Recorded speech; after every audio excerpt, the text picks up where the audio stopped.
एक होता है जनरल माइंड, जो आपका रेगुलर बेसिस पर, डेली बेसिस पर आपका माइंड जो काम करता है किसी भी क्वेश्चन का सॉल्यूशन खोजने के लिए, या किसी भी कोई भी समस्या आती है उसका सॉल्यूशन कैसे खोजा जाता है, तो कोई दिमाग यूज करता है। कुछ एक माइंड होता है सबकॉन्शियस माइंड, जो आपका क्या है कि आप जिंदगी में जितनी भी चीज़ें देखें, जितनी भी चीज़ें सीखें, और अगर कोई भी ऐसा क्वेश्चन, कोई भी ऐसा जैसे स्थिति आ गई, समस्या वाली, तो अगर वैसा ऐसा आपका सबकॉन्शियस माइंड, आपका जिस कॉमन सेंस तेज रहेगा, तो ऐसा स्थिति आ गया और वैसा स्थिति आप पहले देखे हैं, तो आपका माइंड ऑटोमेटिक उसको क्या है कि तुरंत रिकग्नाइज करेगा कि हाँ ये तो समस्या मैंने पहले देखी है, तो ऑटोमेटिक क्या है कि आपका माइंड वैसे रिएक्ट करेगा, उसको तुरंत उसका सॉल्यूशन देगा, तुरंत उसको क्या है कि सॉल्यूशन मिल जाएगा। तो ये बात है माइंड, और जैसे रेगुलर माइंड होता है सबकॉन्शियस माइंड, क्योंकि इंसान अपना रेगुलर माइंड हमेशा नहीं यूज करता, क्योंकि डेली यूज में नहीं यूज करता, क्योंकि देखिए सिंपल सी बात है, देखिए आपका जो सबकॉन्शियस माइंड है उसमें बहुत सारी जैसे डेली रूटीन की चीज़ें फीड रहती हैं ऑटोमेटिक। जैसे वो खाना खाना है, आपका दिमाग नहीं सोचा नहीं चलो खाना खा लेते हैं, खाना खाऊंगा तो ऐसे खाना खाऊंगा, फिर पानी पीऊंगा, प्यास लगेगा तो पानी पीऊंगा, फिर पानी पीकर क्या है, खाना जब खाऊंगा तो हाथ धोऊंगा। ये आपका जो रेगुलर माइंड है ये नहीं यूज आता है। आपका जो सबकॉन्शियस माइंड है ये, आपका सबकॉन्शियस माइंड ये सब करवाता है ऑटोमेटिकली। अब आप सोच रहे होंगे कि मैं ये बातें क्यों कर रहा हूँ, क्योंकि देखिए आप अगर हर चीज़ें आप सोच कर करने लगे, मतलब जिस रेगुलर माइंड से सोचने, जैसे आप कोई क्वेश्चन लगा रहे हैं नया क्वेश्चन, तो उसको क्या है कि आप रेगुलर माइंड से सोचेंगे उसको, कौन सा फार्मूला लगाएं, कौन सा मेथड लगाएं, मतलब उसको किस तरह लगाएं कि वो लग जाए। और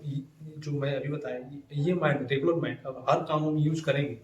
तो आपका माइंड थक जाएगा, आप भी थक जाएंगे, जल्दी से थक जाएंगे, और क्या है कि आप जैसे टेंशन में हो जाएंगे, आपका दिमाग दर्द करने लगा, आपका शरीर जैसे क्या है कि समस्या उत्पन्न हो जाएगी, फिजिकली कुछ समस्या हो जाएगी। तो इसलिए आपका सबकॉन्शियस माइंड बहुत सारे ऐसे क्वेश्चन है, बहुत सारे ऐसे सवालों का जवाब बहुत इजीली तरीके से कर सकता है। बहुत कठिन से कठिन कामों को अगर आप सबकॉन्शियस माइंड में फिट कर दिए, तो उसको क्या है कि कम समय में उसको पूरा कर देगा। जो भी ज़िंदगी में और आप आगे बढ़ना चाहते हैं, जैसे किसी से दोस्ती करना है, कहीं भी जाना है, तो कोई आप जैसे कोई चैलेंज लिए हैं करने के लिए ना, तो कुछ चीज़ें मतलब वो ऐसे ही कुछ चीज़ें जो आपको करना होता है, तो आप सोच कर नहीं कर पाएंगे। जैसे आप सोचें किसी से दोस्ती करना, तो आप सोचेंगे तो हर एक मतलब हर एक एक्टिविटी पर, हर एक जैसे कोई भी ऐसी स्थिति आएगी तो बस सोच कर करेंगे तो कुछ गड़बड़ी हो सकती है। लेकिन जब सबकॉन्शियस माइंड से आप करेंगे, मतलब सबकॉन्शियस माइंड जिसके ऑटोमेटिकली होता है, तो उसको सोचना नहीं पड़ता है। सोचना नहीं पड़ता तो क्या है कि ऑटोमेटिकली, जैसे मान लो कि कोई भी समस्या होगा, अगर आप सोच कर करेंगे तो कहीं गड़बड़ी, जैसे मान लीजिए कि आप कहीं जा रहे हैं, तो अगर आपका नेचर अच्छा है, किसी की मदद करना है, तो आप जैसे ये मदद करना है, तो आपके सबकॉन्शियस माइंड में ऑटोमेटिक फिट रहेगा ना कि हाँ मैं कोई भी समस्या, कोई भी जैसे मान लो कोई गिर गया तो उसको उठा दूंगा, किसी का सामान गिर गया तो मैं उठा दूंगा, किसी पर पैसे 10-20 रुपए कमी तो मैं दे दूंगा। अगर ये आपका नेचर है, आप ये पहले कर चुके हैं, तो ऐसा अगर आपके साथ होगा कहीं भी, तो आप ये सोचेंगे नहीं कि यार उसको उठाऊं कि नहीं उठाऊं। आपका सबकॉन्शियस में ऑटोमेटिक है, चलो उठा दो उसको तुरंत।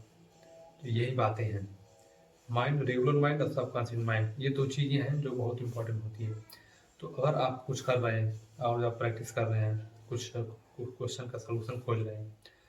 तो क्या है कि रेगुलर माइंड को छोड़ साइड रख दीजिए, सबकॉन्शियस माइंड को आगे कर दीजिए ऑटोमेटिकली। तो क्या ऑटोमेटिक क्या है, कुछ सलूशन खोज लेगा। ठीक है, तो ठीक है।